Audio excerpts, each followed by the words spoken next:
Hola, mi nombre es Gaby, soy interiorista y estoy aquí para crear un espacio donde charlar y reflexionar sobre el habitar. ¿Qué es habitar?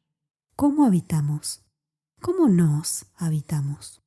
Mi propuesta en este y los próximos episodios es compartir por aquí cómo entiendo yo el proceso de interiorismo para que puedan aplicarlo ustedes mismos en sus espacios. Vamos a explorar temas muy variados que tienen el denominador común del habitar y principalmente la reflexión sobre nuestra forma de hacerlo. Y el episodio de hoy va a estar así específicamente enfocado en esta idea de la reflexión. Hoy vengo con menos certezas, que en verdad siempre son pocas, ¿no? ¿Para qué mentirnos? Que el mundo está como está por causa de las certezas, decía Drexler. Y hoy, particularmente, vengo con muchas preguntas, mucho pensamiento crítico hacia mí, hacia ustedes y hacia lo que hacemos y somos. Sin más rodeos, hoy vamos a hablar de consumo. No del consumo con connotación negativa, ni mucho menos. Este espacio en verdad lo que busca es abrir una puertita a mirar y a cuestionarnos nuestros hábitos de consumo. Simplemente para salir de ese piloto automático del que ya hemos venido hablando en episodios anteriores. Se trata de darnos un tiempo para observar qué consumimos, qué estamos consumiendo, cómo lo hacemos, para qué lo hacemos, cómo nos relacionamos con todo aquello que traemos a casa. Y el disparador de este tema fue una partecita de un episodio de Darío Zeta, de Demasiado Humano, donde analiza la frase de Nietzsche, el desierto crece. Yo me crucé con esta frase así al pasar, pero les dejo a ustedes el episodio completo para que puedan escucharlo si les interesa, porque la verdad es que es una delicia. Yo cuando escuché esta partecita que les voy a leer, la verdad es que me despertó 1.000.000 de interrogantes y planteos sobre nosotros, ¿no? Sobre nuestra sociedad, sobre nuestras decisiones y por supuesto sobre nuestras casas que inevitablemente siempre tienen un rol protagónico en nuestras vidas. Si no queremos entrar en cuestiones filosóficas, digamos que sencillamente porque son nuestro escenario de vida. Así que bueno, les voy a compartir las palabras de Darío y luego continuamos charlando nosotros. Él dice, ¿dónde hay más desierto? ¿En una nada que de algún modo se vuelve una interpelación del abismo que somos? ¿O en un mundo plagado de estímulos, de búsqueda de reacciones, de insumos, que aunque estén diversificadamente presentados como repletos de diferencias, en el fondo, cuando los depuras un poco, no son más que cosas hechas para que uno se cosifique a uno mismo? Y ahí surgen las preguntas. Si el desierto crece, ¿qué sucede en casa? ¿Se nos cuela ese desierto imparable? ¿Es bueno o es malo el desierto? Yo soy más de la idea de que bueno o malo es lo mismo. La realidad es que la cosa es. Y de alguna manera sabemos que el bien o el mal van a ser relativos, pero me vuelvo a preguntar, ¿qué pasa en casa? En nuestras casas, en tu casa, en mi casa. ¿El desierto se cuela por las rendijas de las puertas aunque queramos frenarlo? ¿O le abrimos la puerta de par en par para que pase porque nos divierte el desierto? ¿O logramos frenarlo convencidos de que sería bueno que deje de crecer un poco? ¿O me amigo con él y me adapto a sus lógicas para sobrevivir? ¿Cómo me vinculo yo con el desierto? Y puedo seguir, ¿no? Con un montón de preguntas más, pero creo que la idea ya se entiende. Para traer un ejemplo. En mi trabajo como interiorista visito y conozco muchas casas. Y ese primer encuentro con ellas a mí me encanta, es un momento que disfruto muchísimo y siempre me dispongo a estar muy permeable, ¿no? Muy permeable en todos mis sentidos para poder absorber la mayor cantidad de información en ese momento. Porque esos espacios, esa casa, habla muchísimo de quienes allí habitan y para mí es fundamental esa información porque mi forma de abordar el interiorismo se basa justamente en poder ver los espacios a través de los ojos de quienes allí viven. Porque es la manera que yo encontré de llegar a diseños que realmente respondan a sus necesidades emocionales, sus necesidades funcionales, sensoriales y bueno, todo ese largo etcétera de las dimensiones que nos integran que ya hemos venido charlando. Sin desviarme del tema, lo que quiero traer aquí es que en este proceso, casi a diario me encuentro con casas que muchas veces hablan más de la sociedad en la que vivimos que de nosotros mismos como individuos. Y es ahí donde yo siento que el desierto se coló y se quedó. Casas en las que me cuesta bastante conectar con la esencia del individuo porque está debajo de capas y capas de arena. Me encuentro con casas que hablan de consumo, casas que hablan de apego, de Pinterest, de la prisa, de presiones, del deber ser, de búsquedas impuestas, casas que hablan de marketing, de reglas, de tips, casas que hablan de más consumo. Y ojo que no estoy juzgando, solo lo que estoy buscando es que reflexionemos el por qué sucede esto. Porque las realidades que me encuentro son muy variadas. Desde las casas perfectas para la foto de revista, y ojo que cuando digo la foto de revista quiero decir hermosas, pero absolutamente genéricas, sin alma propia. O sea, el desierto, otra vez el desierto. O casas caóticas, casas desbordadas literalmente, ¿no? Con estantes y muebles desbordados de productos, de objetos. Y también casas vacías, casas en pausa. Y todas son casas nuestras. Cualquiera de estas puede ser la casa tuya o la casa mía. Y esas casas, tanto la casa de revista como la casa desbordada, en algún punto padecen el mismo desierto. Son reflejo perfecto de la homogeneización, de la separación que hacemos de nosotros con nosotros mismos. Quizás de ese cosificarnos del que hablaba Darío, ¿no? Y aquí es donde yo me vuelvo a preguntar, ¿qué pasa con ese desierto que avanza? ¿Queremos ganarle? ¿Podemos hacerlo? ¿Desde dónde elegimos movernos cada día? ¿Desde dónde tomamos las decisiones que tomamos? ¿Cuáles son las oportunidades que nos damos? ¿Me doy la oportunidad de ser coherente en lo que pienso, lo que digo y lo que hago? Como pueden ver, estoy muy preguntona hoy. Acá se me viene un poco a la mente una experiencia que quería compartir con ustedes que sucedió hace unos años, allá por el 2008. Nos fuimos de viaje y nos quedamos en un Airbnb, un apartamento chiquitito en un altillo en Ámsterdam, hermoso, pero muy chiquitito. Y unos pisos más abajo estaba el apartamento donde vivía la anfitriona. Y ahí, bueno, coordinamos para pasar en la tarde, tomar un té y charlar, ¿no? Ella nos esperaba con un té, una casa hermosa, y empezamos a conversar, a charlar en inglés. A mí para hablar en inglés tengo que estar muy concentrada, ¿no? Me requiere para continuar una conversación, mantener una conversación, me requiere estar concentrada. Pero la casa me desconcentraba. Entonces, mientras mi pareja charlaba con ella de la historia de la ciudad, de la historia del país, de cómo vivían, de las costumbres, de un poco también de la historia de ella, yo 2 por 3 me distraía y miraba la casa. Y la casa me absorbía porque era como ese encuentro genuino con el diseño nórdico, ¿no? Y los materiales nobles y los colores así auténticos, ¿no? La madera de color madera, el blanco, el hierro, el solcito entrando, el sabor del té y los acentos de color en unas flores, en unos libros.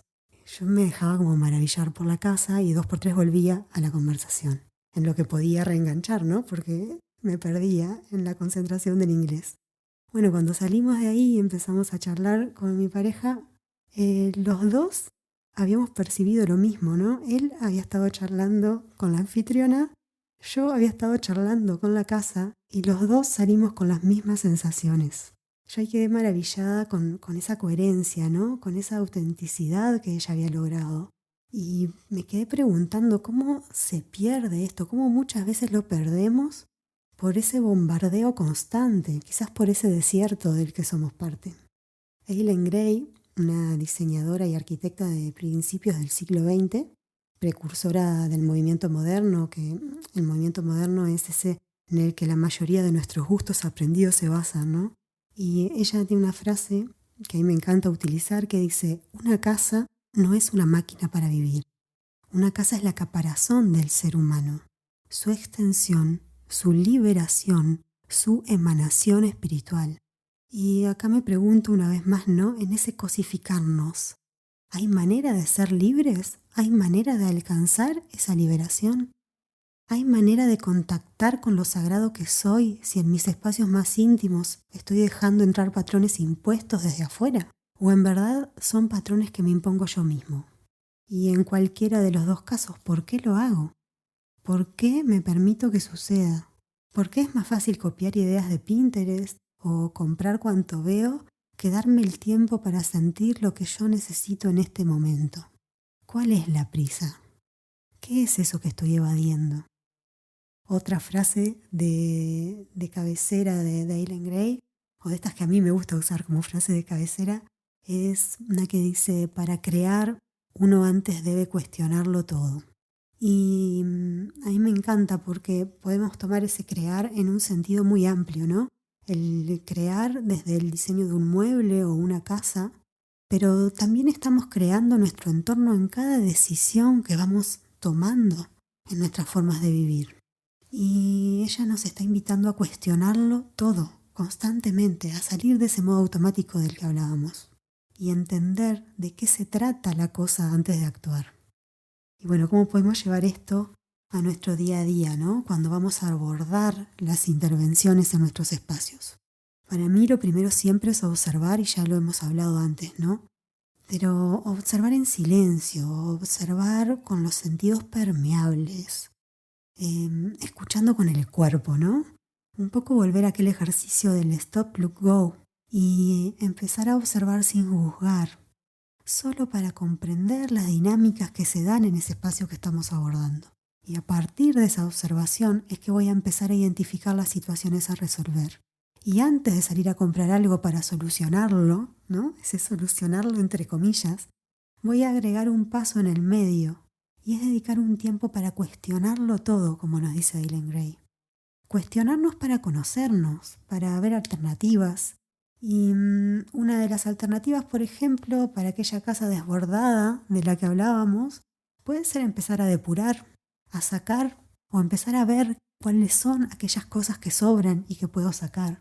Cosas que sé que ya no voy a necesitar. Y una vez que lo saqué y que hice espacio, recién ahí voy a evaluar si necesito comprar un mueble nuevo, por ejemplo, o si simplemente reconfigurando lo que ya tengo puedo lograr esa magia que estaba necesitando. Por ejemplo, así el que me gusta traer ejemplos así, bien puntuales de la vida misma. Los zapatos en casa son un lío, siempre. En casa nos gusta a todos andar descalzos, ¿no? Entonces tenemos la costumbre de ni bien entramos, ponemos un pie dentro de casa, nos sacamos los zapatos. Nos mudamos a esta casa hace 3 años y bueno, cuando detecté esto, lo primero que hice fue comprar un canasto para poner al lado de la puerta, un canasto grande, lindo, que me gustaba mucho y funcionó. Los zapatos, en vez de quedar desperdigados por ahí, quedaban en el canasto. Pero ¿qué pasó? 3 años después, los zapatos empezaron a estar desperdigados por toda la casa de nuevo. Y yo ya me había convencido de que necesitaba comprar un placar. Había que sustituir ese canasto y comprar un placar más grande, con estantes, con puertas donde podían entrar más zapatos. Pero antes dije, bueno, voy a dedicar unos minutos a ver qué hay ahora en el canasto, qué es lo que está pasando. ¿Y qué pasaba? En el canasto habían empezado a quedar zapatos viejos nuestros, que ya no usábamos porque estaban deteriorados, zapatos de los niños que le habían quedado chicos y quedaron ahí.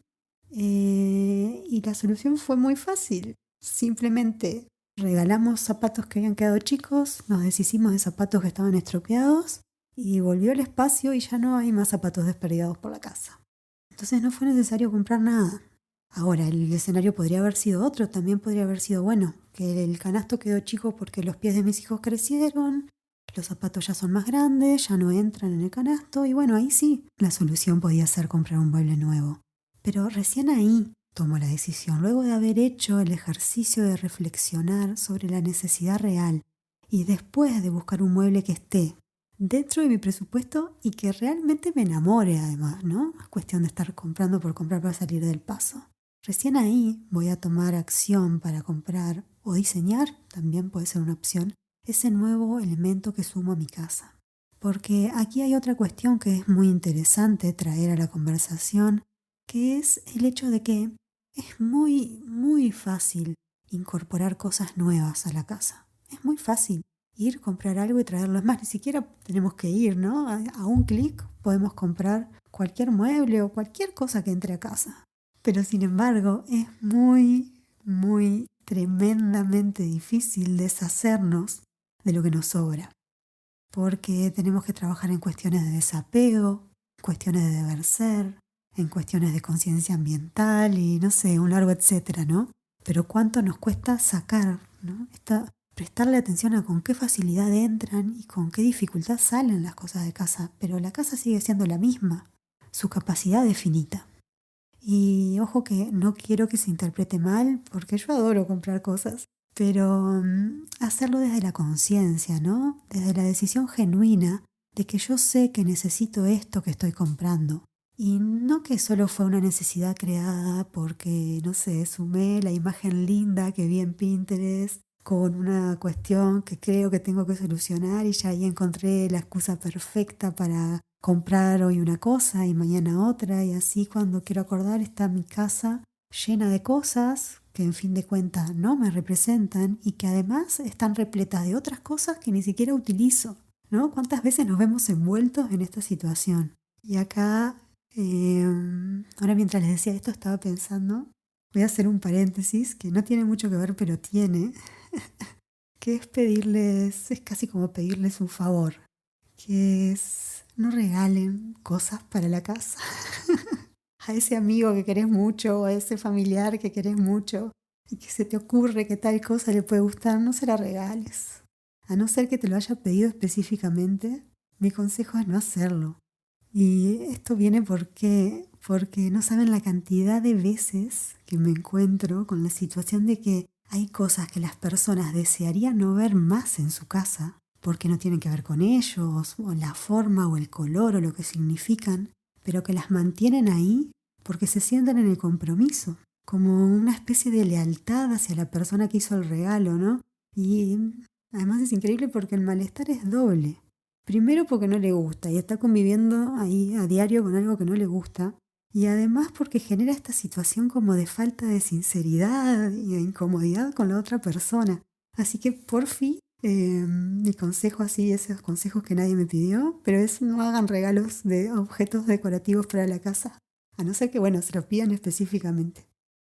Cierro paréntesis, que me desvié un poquito, pero bueno, me parecía importante compartirlo.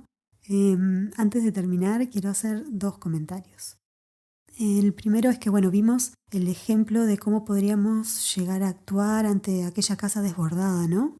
El parar y cuestionarnos antes de comprar. Pero no quiero que nos olvidemos de la casa, aquella hermosa y perfecta para la foto de revista, porque allí también se cuela el desierto y unos hábitos de consumo que ignoran mis necesidades reales, ¿no? Yo cuando hablo de la casa para la foto de revista, yo no sé si ustedes saben, pero cuando se preparan los escenarios para sacar fotos para las revistas, lo que se hace es justamente despersonalizar los espacios.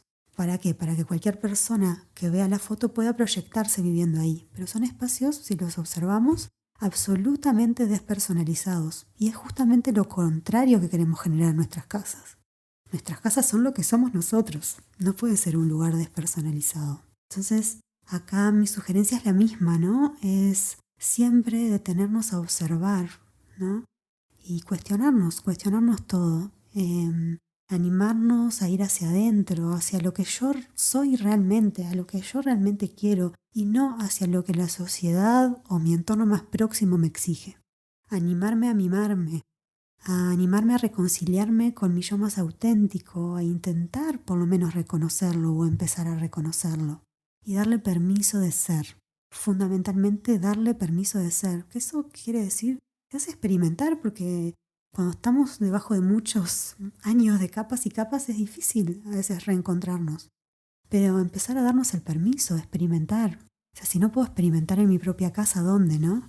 Y, por ejemplo, un ejercicio que nos puede servir, que yo a veces hago con mis clientes, es, bueno, salir de las fotos de referencia típicas y pensar en sensaciones, en cómo me quiero yo sentir, o qué cosas me gustan, ¿no? ¿A qué lugares me gusta ir?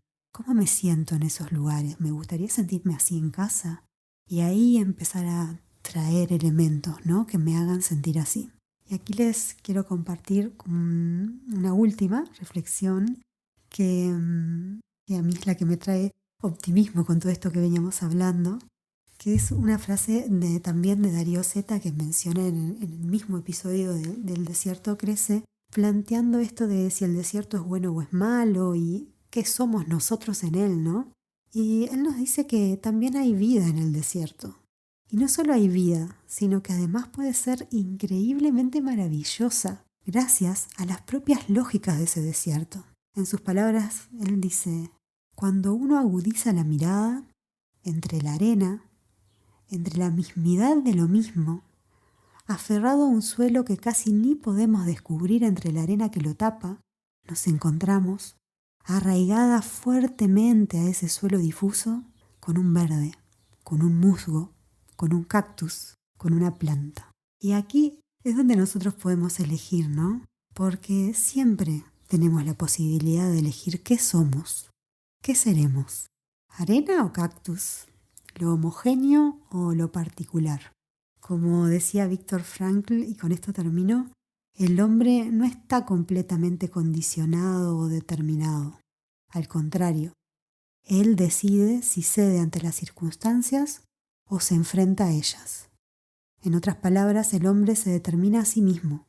No se limita a existir, sino que decide cómo será su existencia, en qué se convertirá en el próximo minuto. Creo que después de esto no hay mucho más para agregar, ¿no? Así que empiezo a despedirme.